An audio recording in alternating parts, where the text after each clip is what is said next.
If you didn't see the previous giant snack, go see that one, but let's try this one. It is also wheat gluten. I think it's a very popular Asian thing. Editing pearl, Google why. I'm wondering, is wheat gluten a big thing because a lot of people in China are Buddhists? These were also very reasonably priced. I think each one was like $5.99, $6.99. Look how paper thin it is.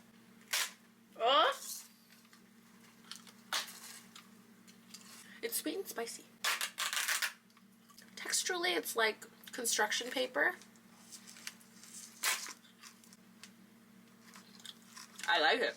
I like the thick wheat gluten butter. Construction paper is nice too. This one's nice because it's sweeter, but that one's chewier. These giant snacks, 10 out of 10.